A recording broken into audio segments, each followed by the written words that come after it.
on, guys? Jesse Haynes here with cardlines.com, and I'm back with another video in which I'm working with our friends at DraftKings to look at the new Reignmakers product. Today we're going to be looking at the upcoming 2023 draft and how you can use that to strategically build out a Reignmakers collection that's going to be well suited for performance next year, and hopefully how you can use some good strategy to save yourself some money as you build out this collection. Now, if you haven't seen our previous Reignmakers videos, I encourage you to check them out to learn a little bit more about the system and how it works, how the scoring works, and even the different types of games that you can play. I'm not intending to get into all that today. I strictly want to talk the shop, the strategy behind the draft picks, and what that can look like if done very well. First and foremost, though, I want to draw this to your attention. I'm still figuring it out. Like I said, I'm new to Reignmakers. So in our previous video, there was a drop for packs of these 2023 draft picks cards, basically. I bought one pack of 3 cards. It was $29.99. I opened it. I got 2 duplicates, which was meh. But I also got QB3. And what this means is there was 3 different positions: quarterback, wide receiver, and running back. And then you got the numerical draft picked. So right now I have wide receiver selection 7 and QB selection 3. These will, after the NFL draft is over, this will sub out with the actual player, the actual quarterback who is picked 3 overall. So we'll say, for the sake of argument here, that it's Anthony Richardson. Then after the draft is over, this card is going to change out and say Anthony Richardson, quarterback, Colts, or whoever it is in this case. So it's going to update. Basically, they're placeholder position cards, not unlike the Select XRC redemption rookie cards for any of you guys who are enthusiastic sports card collectors and enjoy those XRC cards. So I have those 3 cards, and if you click on them, it's cool. It tells you that these are the first cards from the 2023 Reignmakers set. And what's really cool about these cards particularly is that you don't have to craft and burn them. For some reason, I'm not entirely sure how it works, but these cards are special in that if I get Anthony Richardson, I can play him not only this year, but these cards will convert to 2024 next year, and I'll be able to play those cards next year too throughout his career. So there's less pressure to, get somebody that's going to immediately be a star, and you can think more of like a dynasty fantasy football mode as you move forward with cards that will convert over without you having to pay to craft and burn them. That's really cool. That's exciting to me. And now I want to talk about the different strategies. So this is something interesting I've noticed, and this honestly could very well just be me. But if I'm in the Reignmakers tab and I go to shop and I go to football, it pulls up 2022 Reignmakers football, and from here, like I said, might just be me, but I cannot figure out for the life of me how to find the 2023 sets. Because I wanted to look through those. So what I have realized is that you can go to Reignmakers, you can go to Marketplace, you can go to Browse, and then you can click on 2023 Reignmakers Football, and this brings up all the cards that are for sale from that collection. That's the only way I found to do it. It's kind of janky, but hopefully that will be fixed, or maybe there's, like I said, some obvious filter that I'm just completely overlooking. But for now, here's what it is. So I want to just talk in this video, I want to talk through the 3 different positions and talk about the strategy behind each one of them. That said, the 2023 draft is pretty unpredictable thus far, more so than any draft in the past 2 or 3 years. I think that the lines have been all over the place in terms of betting and who's going to be the favorites to go first from each position, quarterback particularly. So there's a lot more variance than usual, which makes it exciting, but also hard to predict. So let's look.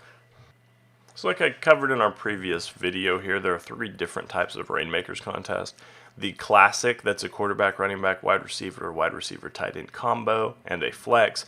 The showdown contest, where you pick a captain that gets 1.5 times a fantasy multiplier and then 3 flex.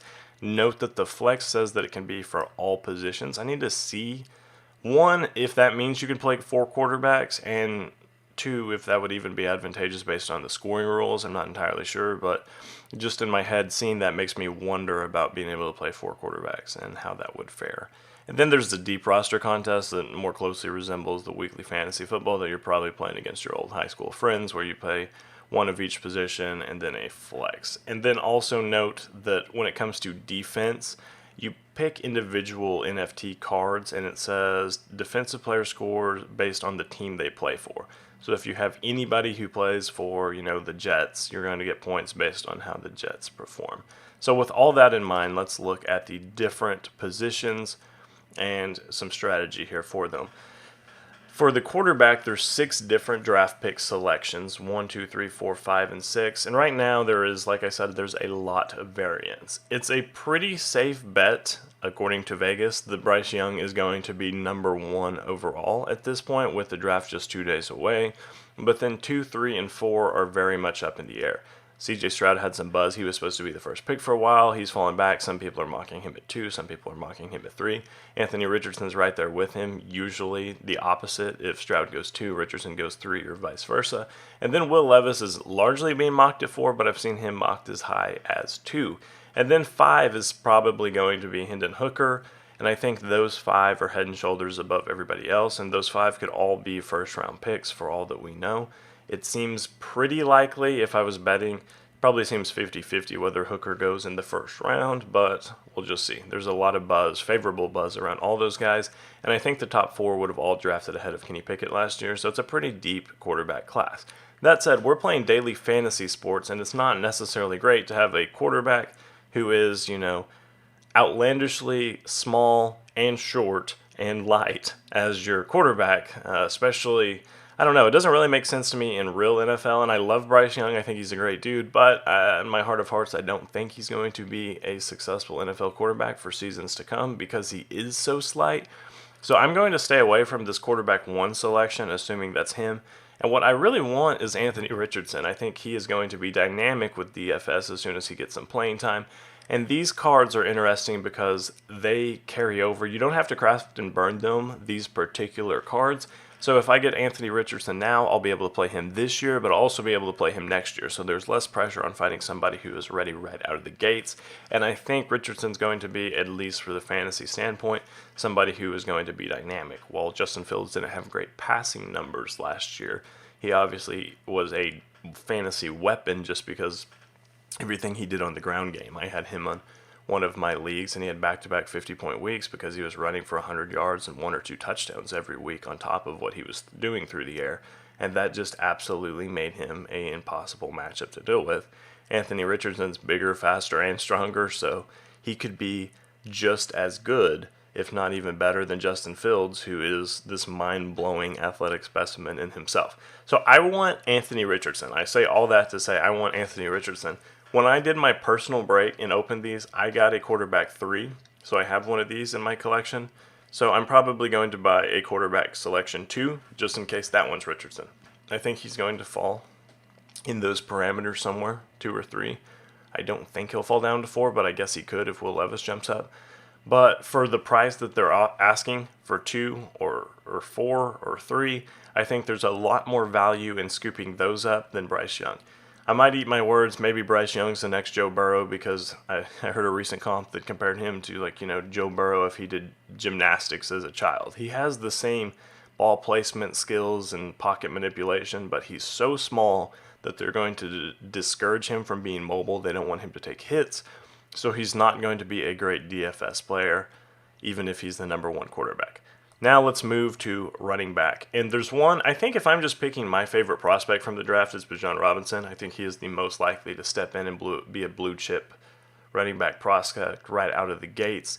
He could have an absolute monster fantasy season, and a lot of fantasy projections have him as a top 5 running back next year without even knowing what team he's going to.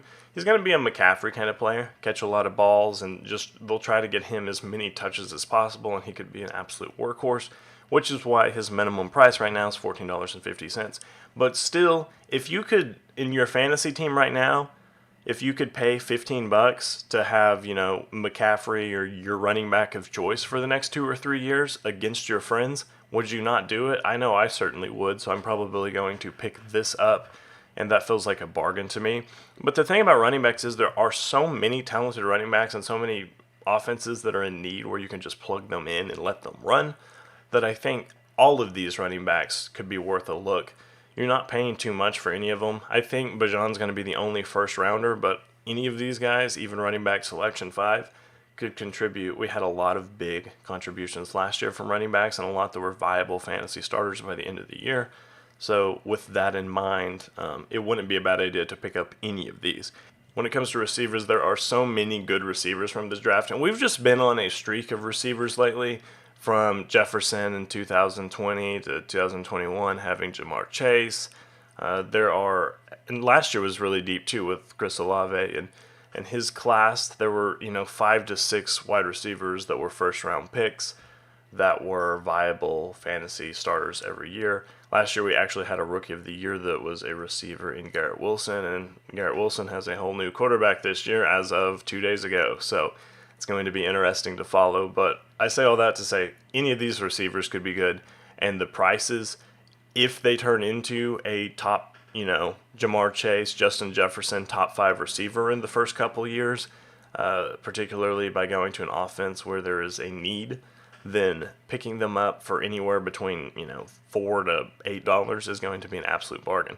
Jackson Smith and Jigba is my favorite of the class. He feels to me like he's the most likely to be that Jamar Chase kind of guy. But any of them, it's all demand. I've said this before in some of my articles that for these rookie positions, it's a lot like NASCAR. It's 20% talent, but also 80% like who's driving the best car. And it's basically a positional fit for some of these guys. So while they might be more talented than others, if they don't have a great quarterback or a situation, they're going to struggle. So I want to kind of hedge and bet by picking up several of these receivers. Maybe I pick up 1 through 5 and just hope that one of those guys particularly lands at a place where he has a great quarterback, a great situation, a great offensive line to allow him some time to make his routes, and then he's going to end up being a lot better, at least early on, while other receivers might be in more of a rebuilding setting or rebuilding environment. So that's kind of how my brain's working moving into this NFL draft time of year, and in the next 24 hours I have the opportunity to pick up some of these cards before we get to the draft, and I'm going to be doing that to hopefully build out a pretty stacked team. Fantasy football is great because there are so many viable plays that are rookies, and I want to get some of those guys on my team now before we actually have a name and a face for the position, because I think it's going to save a bit of money in doing so. As a reminder, Cardlines is trying to give you a free pack as well, so just click on the link below to download your pack and come back for our next video. We'll see how the draft shook out and how I did. Thanks.